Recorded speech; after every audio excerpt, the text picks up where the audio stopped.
तो जैसा कि हमने पिछले एपिसोड में देखा था कि साउल आगे ना बढ़कर अपने अपोनेंट की मदद करने के लिए जाने लगता है। ये देखकर वो वहाँ काफी चौंक जाते हैं। वो उस लड़की को हंटर से बचाकर साथ में फिनिश लाइन पर पहुँचता है। साउल तो यही सोच रहा था कि उन दोनों में टाई हो जाएगा, पर सेकंड पोजीशन उस लड़की को मिल जाती है और साउल को फाइनल से डिस्क्वालीफाई कर दिया जाता है। साउल को समझ नहीं आता कि ऐसा क्यों हुआ, तो उसे बताया जाता है कि तुमने अपनी कार बीच में ही छोड़ दी और तुम्हारा पैकेज भी गोलियों की वजह से डैमेज हो गया है। साउल के डिस्क्वालिफिकेशन से 5-8 डिसअपॉइंट होकर वहां से चला जाता है। फिर शाम को सीयू का मैनेजर उसके पास आता है और बताता है कि जो लड़की सेकंड प्लेस में आई थी उसने फाइनल से अपना नाम हटा लिया क्योंकि उसके हाथ में फ्रैक्चर हो गया है। सीयू पूछता है तो फिर उसकी जगह अब फाइनल में किसको भेजा जा रहा है, उस रेफ्यूजी लड़के को या फोर्थ प्लेस में जो आया है उसको। मैनेजर बताता है कि ऑब्जर्वर में जो डिलीवरी मैन थे उन्होंने डिसाइड किया है कि उस रेफ्यूजी लड़के को फाइनल में भेजा जाए क्योंकि उसने किसी की जान बचाई है। सेव कहता है कि अच्छा ही है, उस लड़की की वजह से सारे रेफ्यूजी में एक उम्मीद जागेगी जो हमारे प्लान के लिए अच्छा होगा।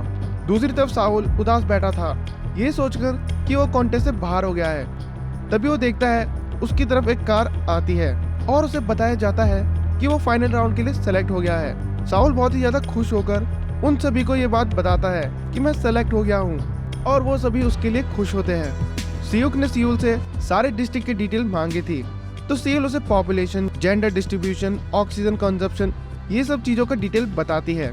तो सीयूक कहता है ये सारी डिटेल तो हमारे पास भी है, रीलोकेट करने के लिए मुझे हर सिटीजन की पर्सनल इंफॉर्मेशन चाहिए जैसे कि intelligence level, fitness, medical record etcetera. सीयूल कहती है पर्सनल इंफॉर्मेशन शेयर करना ह्यूमन राइट का वॉयलेशन है, मैं बिना ऑथराइजेशन के आपको ये नहीं दे सकती। सीयूल के लिए प्रॉब्लम नहीं थी क्योंकि डिफेंस मिनिस्टर उसका ही आदमी था, तो वो फिर उसकी बात करवाता है। फिर हम 5-8 को देखते हैं जो एक क्लीनिंग लेडी से मिलने आता है। ये लेडी डिफेंस इंटेलिजेंस के ऑफिस में साफ सफाई करती थी। वो बताती है कि सीयूक वहाँ पे आया था। 5-8 समझ जाता है कि इसका मतलब रीलोकेशन प्लान गवर्नमेंट के अंडर ना होकर चेयरमैन के अंडर है।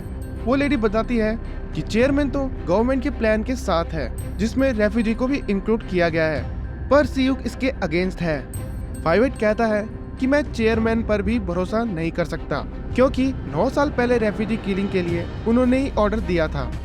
वो लेडी कहती है कि बात ठीक है, पर हमारा सबसे बड़ा दुश्मन सीयूक है। इधर सीयूल और ली आपस में बात कर रहे थे। ली पूछता है आखिर वो लोगों के पर्सनल डिटेल का क्या करेंगे, तो सीयूल कहती है शायद वो उन लोगों को ही रिलोकेट करेंगे जिनका जीन सुपीरियर होगा। वो बात कर ही रहे थे तभी उन्हें इन्फॉर्मेशन मिलती है कि एक टैटू वाले आदमी रेफ्यूजी मार्केट में देखा गया है। उस आदमी को अरेस्ट करने के लिए सीयूल अपनी टीम के साथ वहाँ पहुँचती है। उस आदमी के गले में भी वो चिप थी और वो भी अरेस्ट होने से पहले ही खुद को मार देता है और उसे 5-8 की बात याद आती है। सीयूल को उसके पास एक टूटा हुआ फोन भी मिलता है। फिर हम साउल को देखते हैं जिसे स्पेशल डिस्ट्रिक्ट लाया जाता है। वहाँ लिफ्ट में उससे सीयूल भी आकर मिलती है और उसे फाइनल के लिए विश करती है, साथ ही अपना ख्याल रखने के लिए भी बोलती है। साउल पहली बार स्पेशल डिस्ट्रिक्ट आया था, वहाँ का इंफ्रास्ट्रक्चर देखकर वो देखता ही रह जाता है। उसे फाइनल राउंड से पहले एक टेम्पररी घर में रहना था। 4-1 उसकी मेंटर असाइन होती है। साउल के फाइनल राउंड का अनाउंसमेंट हर डिस्ट्रिक्ट में किया जा रहा था। सब लोग इसके लिए बहुत एक्साइटेड थे। रात में चैम्यूंग के एक जनरेटिंग यूनिट को डिस्ट्रिक्ट ए भेजा जा रहा था।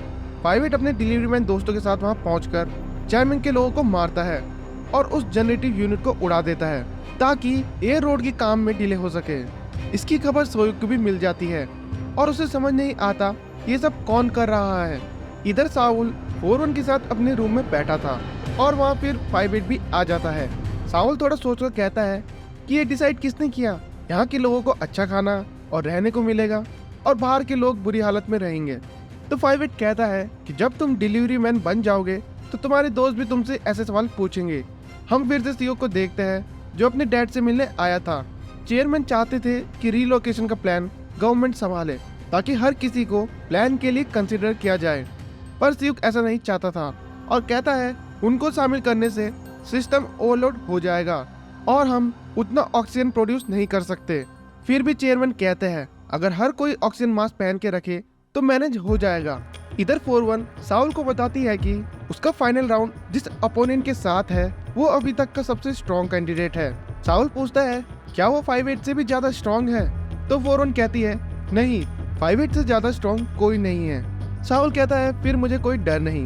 कुछ डिलीवरी मैन 5-8 को बताते हैं कि बहुत सारे ब्रॉडकास्टिंग स्टेशन रेफ्यूजी डिस्ट्रिक्ट भेजे गए हैं फाइनल राउंड को लाइव दिखाने के लिए। उन्हें लग रहा था कि शायद साउल रेफ्यूजी है इसलिए वो ऐसा कर रहे हैं, पर 5-8 को थोड़ा अजीब लगता है और कहता है हम भी तो रेफ्यूजी थे पर हमारे टाइम में ऐसा कुछ नहीं किया गया। ब्रॉडकास्टिंग सेटअप हो जाने से लोगों की भीड़ जमा होने लगती है क्योंकि वो अनाउंस कर रहे थे जो भी लाइव देखने के लिए आएगा उन्हें फ्री में ऑक्सीजन और खाना दिया जाएगा। साउल के दोस्त भी वहाँ जाकर देखना चाहते थे पर ग्रैंडपा कहते हैं कि भीड़ वाली जगह जाने से अच्छा हम यहीं से देखेंगे। फाइनल राउंड के लिए साउल को स्पेशल डिस्ट्रिक्ट से कोर डिस्ट्रिक्ट लाया जाता है। कोर डिस्ट्रिक्ट एंटर करने से पहले एक एयर रोड मिलता था। साउल को पता नहीं था कि वो क्या है, तो फोरन उसे बताती है इसे एयर सर्कुलेट करने के लिए यूज किया जाता है और इसी की वजह से ही कोर डिस्ट्रिक्ट में लोग बिना मास्क के रह सकते हैं। ऐसा ही एयर रोड डिस्ट्रिक्ट ए के लिए भी बनाया जा रहा है। कोर डिस्ट्रिक्ट घुसने पे साउल तो देखता ही रह जाता है कि वहाँ सब कुछ कितना अच्छा है, कि यहाँ पर कितनी साफ हवा है। फाइनल राउंड देखने के लिए सियुक तो आया ही था और वहाँ पर प्रेसिडेंट के साथ डिफेंस मिनिस्टर और सियुल भी आती है। प्रेसिडेंट सियुक से कहती है रीलोकेशन प्लान रेडी कर लिया है। सियुक कहता है आप ऐसा नहीं कर सकते, रीलोकेशन की जिम्मेदारी चाम्युंग ग्रुप की है। तो प्रेसिडेंट कहती है मैं प्रेसिडेंट हूँ, ऐसा कुछ नहीं है जो मैं नहीं कर सकती। दूसरी तरफ 5-8 डिलीवरी स्टेशन की तरफ जा रहा था। एक डिलीवरी मैन उसे बताता है उसने 2 एसयूवी बिना नंबर प्लेट के रेफ्यूजी डिस्ट्रिक्ट की तरफ जाते हुए देखी, शायद वो टैटू वाले लोग हो सकते हैं। तो 5-8 कहता है मैं जाकर चेक करता हूँ। 5-8 उन एसयूवी को देखकर अपने ट्रक से उनका रास्ता रोककर खड़ा हो जाता है। उन एसयूवी में से वो लोग गन लेकर निकलते हैं, तो 5-8 उनसे फाइट करने लगता है और एक आदमी को छोड़कर बाकी सबको मार देता है।